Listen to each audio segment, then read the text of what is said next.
And gradually they were able to build a strong movement, and probably from that, beginning in the 30s and their efforts in the 40s, they made a village in southern New Jersey, Izzuddin Village, another village in upstate New York where brothers and sisters would migrate and establish little Muslim villages out in the wilderness, grow their own food, have their masjids, schools, and the children would usually drift back to the cities, but a lot of them are still, especially upstate New York, on these lands. But that movement merged with the movement of a couple, usually mentioned as being from Trinidad, Sheikh Dawood Faisal and his wife Khadija. So she's popularly known as Mother Khadija.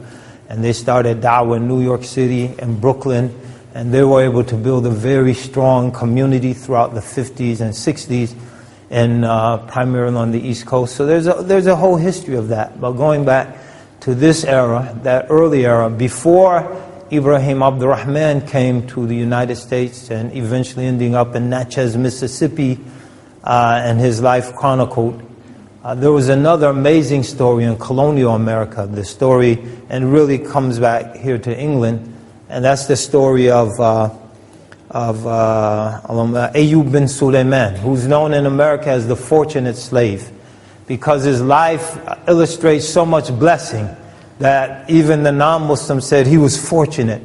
So Ayyub bin Sulaiman also was from the Fulani people like Ibrahim Abdurrahman. He was an imam amongst his people. His father was the leader of their people from a region known as Bandu or Bundu in eastern Senegal, the northern regions of Fouta Djallon, and very strong Muslim people. He memorized Quran. He was trained in the traditional Maliki West African curriculum, which was predicated on the classical Greek system of the trivium and the quadrivium, trivium being grammar, rhetoric, logic. So in Arabic studies it's called Nahu, Balagha, and Mantiq. And then the quadrivium, music, geometry, music being studying the relationship between sound and time. So music, not necessarily music as we know it, but the foundation of music, the relationship between sound and time, geometry, astronomy, and arithmetic, mathematics. So he was trained in that, so he knew how to think very well. And he memorized Quran. He was a very knowledgeable young man, taken into slavery, sold.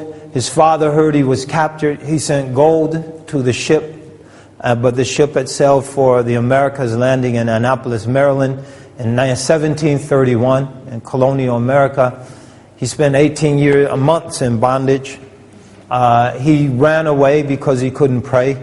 He would pray, and then the master's children would find him and throw dirt on his head and insult him. So he ran away. They captured him. They identified where he was from. A man who knew, another slave knew Arabic. They were able to communicate. They brought him back. Usually when slaves ran away, they were punished severely. But in this case, he was asked why he ran away. He said he couldn't pray. So he was given a musalla. And then he said he didn't like working in the fields. His people were pastoral people. So he was put in charge of the horses and the livestock. And so that really atypical treatment. But I believe he was a saint. He was a wali of Allah. And eventually he wrote a letter in Arabic, dispatched it he heard that the ship that had brought him to America had come back to Annapolis. He wrote a letter. When the letter reached Annapolis, he was in Kent County, Maryland, in the Chesapeake Bay area. The letter reached Annapolis. The ship had sailed on to England. The letter was dispatched to England.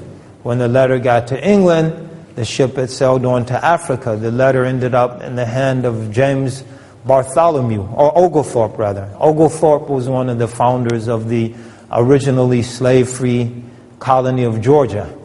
Oglethorpe couldn't read Arabic. He sent it to the Orientalists at Oxford University. They translated the letter. He was so impressed with the erudition of the writer, he himself sent a quantity of gold to America. He purchased the freedom of Ayyub bin Sulaiman.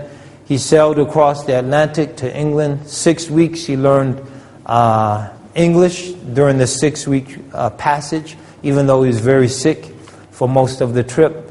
When he got here, he began to debate and discuss theology with the Anglican priests and bishops. They were so impressed with him. They made him a full member of the Spalding Regents Society, which at the time was the most prestigious academic fraternity in the world, whose members included Sir Isaac Newton and Alexander Pope and others.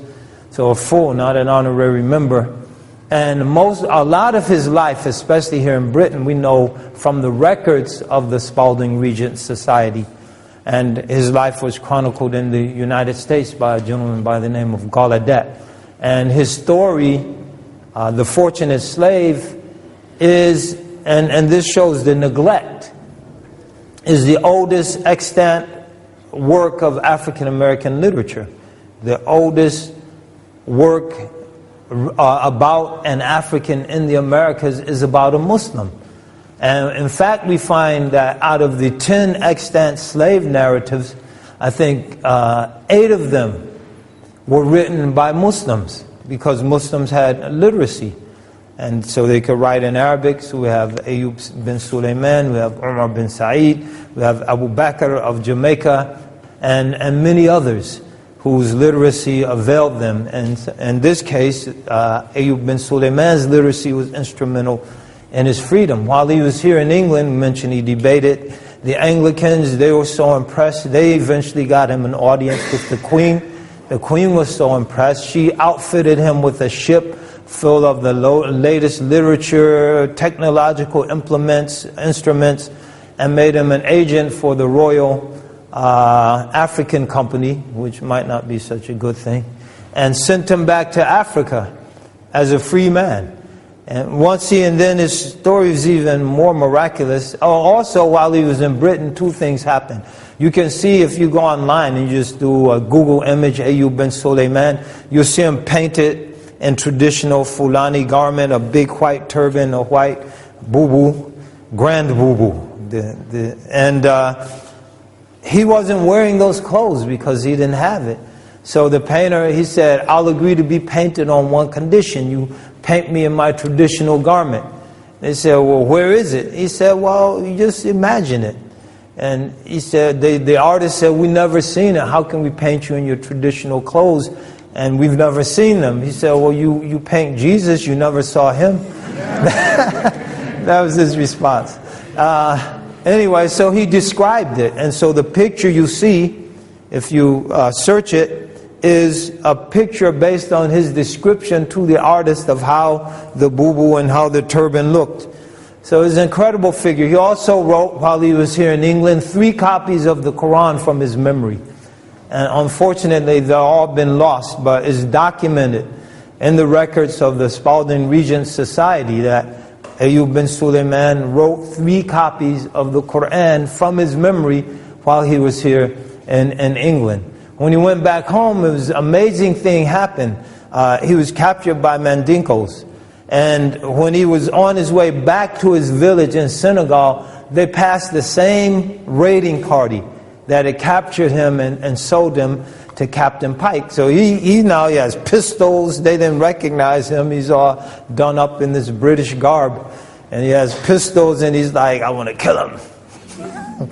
And the gentleman who was with him, I don't know if it was, I think it was Gallaudet, or another British man. He said, no, they're too numerous and they'll overwhelm us. So he said, okay, let's talk to them. So he asked them, he said, you remember about 2 years ago, you captured this Fulani guy and you sold him to Captain Pike on such and such ship. And he said, oh, we remember that guy. Yeah. It's actually him. They said, you know, a strange thing happened. So we sold him, and in exchange we got rum and we got pistols and muskets and some gold. And the strangest thing happened. We gave the muskets to the guns to our king as a present. And then one day, one of the guns misfired and killed the king. And he said, "Khalas, I don't need to do anything." So just an incredible story. And he was one of the slaves who came back to Africa, who successfully reunited with his family. As you know, I haven't seen the film in a while, but I think it shows Ibrahim Abdurrahman did make it back to Africa after freeing himself, being freed, also based on a letter.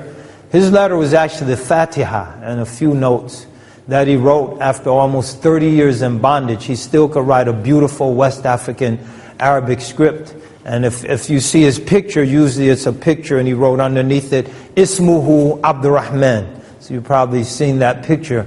And anyway, he wrote a letter to the king of Morocco. So there's an incredible fraternity between all the Muslims in West Africa, asking him to petition the United States for his freedom. So the king of Morocco actually sent a letter to Andrew Jackson, the president at that time. His Secretary of State, Henry Clay, sent a letter to Ibrahim Abdurrahman's owner at that time, asking that he be freed, and he actually complied with certain conditions, that he immediately leave and go back to Africa. But Ibrahim, he wanted to free his family, so he went on a speaking tour in the north.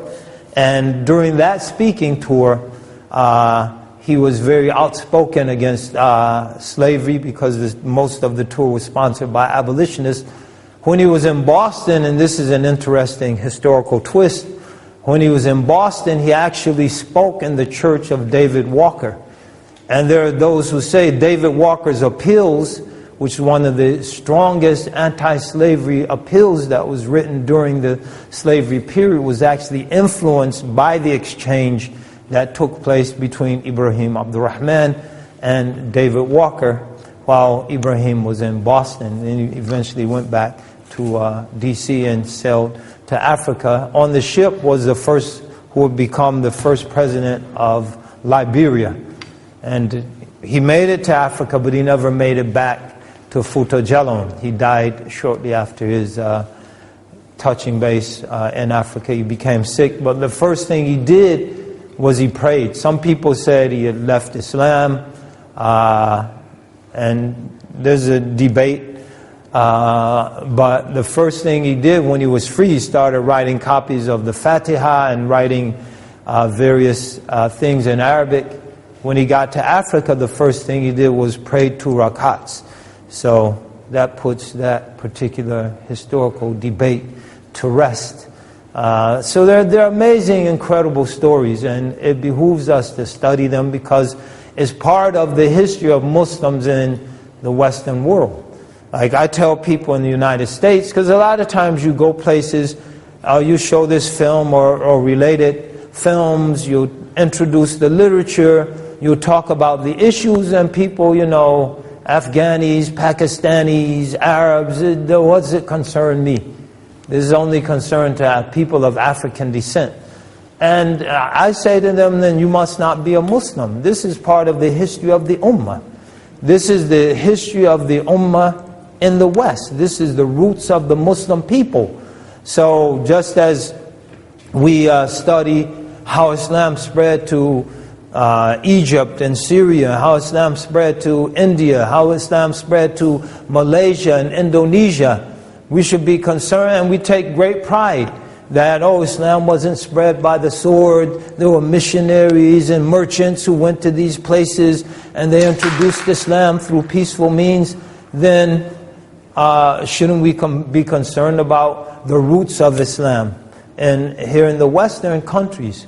And especially when, as Muslims, like now there's a lot of talk about, and this is more relevant probably in the United States, Muslims don't belong here. People with can't even speak English straight, talking about Muslims don't belong here. And you know, who are you? They even brought Geert Wilders over there, the Dutch anti-Islamic racist, to give speeches. Like, who are you people? We've been here for 400-something years. And our blood, sweat, and tears built this country. And Sylviane Diouf's, her research shows that upwards, well over, but minimally 20% of all the slaves brought there were Muslims. 1 in 5. And in some areas, because of the nature of the crops, where they grew crops such as rice, which is very popular in the delta areas, and so the Senegambia area, which is almost 100% Muslims, the rice growers would prefer slaves from those areas because rice is a very labor-intensive crop that takes a lot of know-how. So in areas like the Mississippi Delta, where you had a lot of rice cultivation, some of those areas, over 50% of the slaves were Muslims. Off the coast of Georgia and the Carolinas, the same thing. Parts of Virginia, over 50% of the slaves were Muslims. Some of you might be of Jamaican ancestry. For a period of time, about 100 years is documented, over 50% of all the slaves brought to Jamaica were from areas that are majority Muslim areas in West Africa. And you have people like Abu Bakr Siddiq and others who were fluent in Arabic. Trinidad, some of you might be from Trinidad. Trinidad, you had the Free Mandingo Society, which was a Muslim anti-slavery society that worked to liberate all the Muslims and then others in Trinidad. During the War of 1812, they liberated over 1,200 slaves from the American South, brought them to the Caribbean to fight against the British in the War of 1812. And upwards to 300 or 400 of them accepted Islam. And so they weren't just liberating Muslims, they were liberating anyone they could liberate. And so those are Muslims undertaking those efforts. So that's a great part of our history. And by connecting with that history, saying that's my history, that's instant legitimacy. How can you tell me I don't belong? Those are my ancestors. What do you mean? They're Muslims. All Muslims are brothers. إِنَّمَا الْمُؤْمِنُونَ إِخْوَةٌ. Those are my Muslim brothers and sisters. Their blood, sweat, and tears built this country. In the Caribbean, there was a high percentage of Muslims. The wealth of Britain came from the Caribbean. The sugar, that was white gold. Oxford, Cambridge, they all built their endowments on sugar. They built their endowments on sugar. The British Crown in the 17th, 18th century, a lot of their wealth was coming from sugar in the Caribbean. It was brutal. It was a brutal operation. In America, at the time of liberation, the number of slaves who were there were 3 to 4 times the number of slaves that were imported in. So the population increased. In the Caribbean, the number of slaves was less than the slaves that were imported in. That's the brutality of working sugarcane fields, getting cut up. Like sometimes you cut your finger on a blade of grass, think that blade of grass being 20 times taller and much sharper and firmer, like as hard as this column, razor sharp. And you're in there slashing it with your hands, cutting your arms up, getting infections. You're working in the presses. If your arm got caught in the press, it was economically better to just cut your arm off than to stop the press. So your hand got caught. McKendall, who was one of the leaders of the Haitian Revolution, yeah, one arm, one hand, he lost his hand in a sugarcane press. Bookman, one of the leaders of the Haitian Revolution, was a Muslim. A lot of the Muslims called Bookman because they had their Qur'ans and they were always reading it. Now, this is our history. And the famous Haitian voodoo ceremony, it might have been a molid, and they just didn't know what was going on. They says a voodoo ceremony. No, they're looking into all these things. That's our history. And so it behooves us to know it. And new Muslims, people coming into Islam, should hold on to that history. You have Muslims become a Muslim and they're taught by some crazy people. Your family are kuffar, you have to divorce yourself. It's like wala wa bara. You know, you have to disavow them. How about making dawah to them? How about just treating them like decent people? That's your family. So we lose all the capital we have. We have friends that we went to school with. They're ministers now. We can't go and like, listen, we're having a problem. You're a minister? Yo, what's up? Let's have some tea. Then I got to ask a favor from you. So I know the kuffar. Break off relations. A lot of us went through that phase, myself included, where we don't have relations with our family, friends, we don't have relations. Then we problemize even relation, like how do we make dawah to these people? We're having dawah seminars, which is basically how do we talk to people we grew up with. We're like sitting around intellectualizing, like how do we talk, man? Man, this is tough, man. We need to bring a big shake for this one. You need to bring a milkshake. Just go and reintroduce yourself. Like, yeah, I've been going for a while, and I know y'all miss me. I miss you too. And I was tripping for a few years. It's all right now. They like looking at you, got a baggy shirt on, they're looking to see if something's ticking up under there. No, it's cool. So really, I mean, we have to connect with our people. These are our people. We have to connect with our people. We have to be people of service. كنتم خير أمة أخرجت للناس أي لخدمة الناس. You're the best people raised up for humanity, to serve humanity. To serve humanity. So, inshallah, Allah Ta'ala make it easy. And it makes it easier when we connect with our history, because it's a common history. So if we're studying and connecting with the history of Muslim slaves, that connects us with the history of all slaves. And we connect with the history of all slaves, we connect it with the history of all of those people who descended from all of those slaves. And so we start to realize we have common struggles, we have common issues, we have common pathologies that we have to work through sometimes. And we can share each other's experiences in terms of how we work through those pathologies. How do we rehumanize ourselves? One point that Dr. Diouf makes in her book is that for a lot of the Muslim slaves, they never surrendered their humanity. They never surrendered their dignity. And you can see in the portraits of them, portraits of people like Ayyub bin Sulaiman, Ibrahim Abdurrahman. So you see him, and his big fro, and he's dignified after 30 years of slavery. He hasn't been broken. Ayyub bin Sulaiman was never broken. Umar bin Sa'id, we have portraits of him. He was never broken. And many others, they weren't broken. They maintained their dignity. Muhammad Ali, one of the most illustrious Muslims in the Western world, once the most popular person on earth, when they did the story of his life, what was the theme song? No matter what you take from me, you can't take away my dignity. You could take my title. They took Ali's title. They took Ali's money. They took thought they took his fame. They took his boxing career, right at the height of his career. You can't box anymore in America. They took everything, but they didn't take his dignity. And because they didn't take his dignity, he's known as the people's champ. And he inspired a whole generation. And he didn't inspire Muslims. He inspired oppressed people everywhere, because he stood up to the mighty American war machine and said, I'm not killing anybody for you. Especially people who never did anything to me.